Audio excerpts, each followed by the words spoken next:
the shape of it. Hello, darling.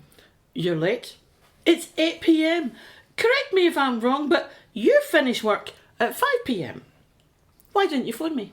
I told you yesterday, dear. I've binned my mobile. They are harmful to the brain. I'm sorry I'm so late. I'm very agitated about something. I'm agitated too. I'm agitated about you and your lateness. Your dinner's in the oven, you can get it yourself. Okay, Janet. But first I have something to tell you. They've given you your notice. No. They've demoted you. Now you have to make the coffee and go out for the sandwiches. No, please don't do that belittling thing to me. I happen to be an indispensable electrical engineer. Look, darling, I'll tell you what's going on, but first you have to sit down and relax. All of a sudden I've become very tense. Please, just relax. You've been seduced by that trainee that you've been telling me about. Evelyn, no. Who then? I knew it. I just knew it. I saw all the signs, the late homecomings, your recent preoccupation with whatever, and your complete indifference to my needs. Just stop there, Janet. It's nothing to do with another woman. It's another man then. I always have suspected as much. No. Just listen long enough for me to tell you. Well, I'll tell you something, David. Dominic has been all over me for a year or so. So I got there first. Dominic? You're having an affair with Dominic? Well, that's not possible. I happen to know that he's not that way inclined. Ah, so it must be Dominic then. No, I repeat, no. Will you please listen? I'm all ears. Right then.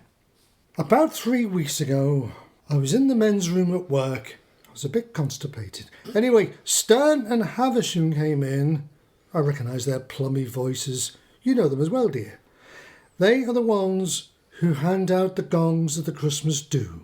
Well, they started talking. They said that they were worried about the internet spawning a flat earth movement. A flat earth movement? That's crazy. Well, that's what I thought. But I took it seriously because I happen to know that they are top-level Masons. Builders? Freemasons. Why should Freemasons worry about the flat earth?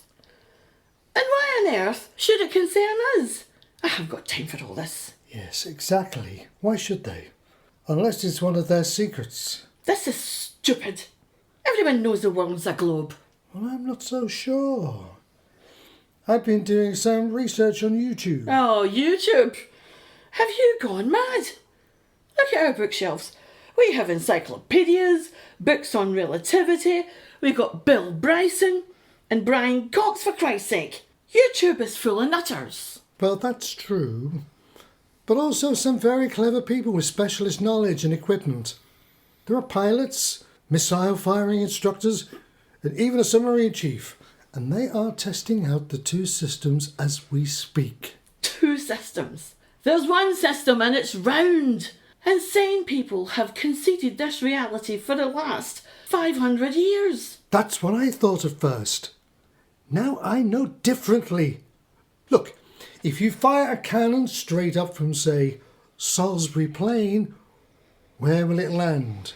Oh, I think it's already landed, David, on your head. Please listen to me, Janet. You've always said that you fell in love with me for my intelligence.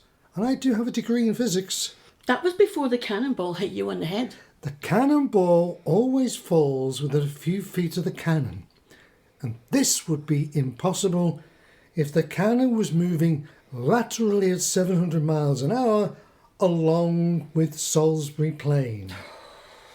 Understanding what's happening to my husband, that's what's impossible. All right. Forget about your husband.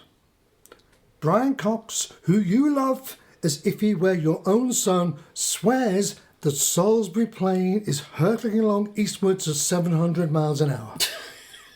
What? So even Brian Cox believes that the earth is flat? No. Well, there you are then.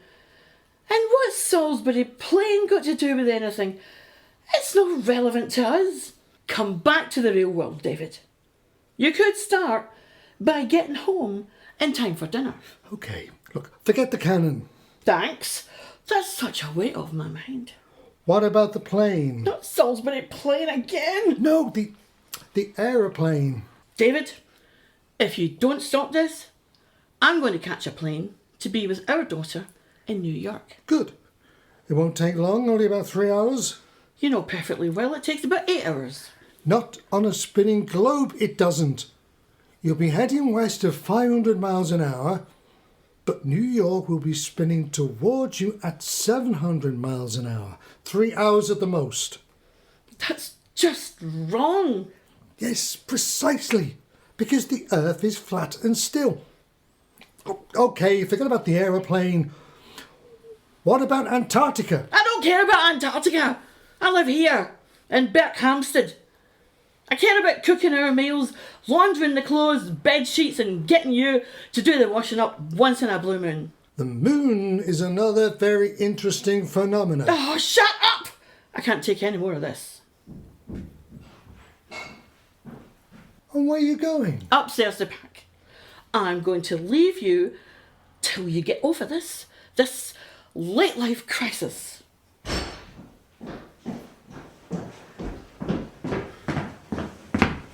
I've decided to give you one last chance. Give me a reason why I should stay. I'm sorry, but I like this flat earth thing. I feel like a new man. The earth is the centre of everything. It's been shaped by a creator. Its intelligent design is a wonder to behold. Have you got mixed up with those Seventh-day Adventists down the road? Jesus, you've given me up for God. Your possible affair with Dominic would have been easier for me to cope with. No.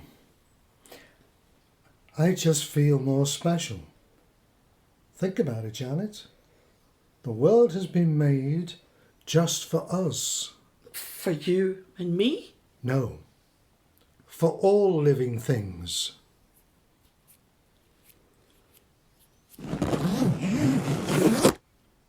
Bye. The Shape of It by Dave Patchett. David was played by John Lawrenson. Janet was played by Irene Cunningham.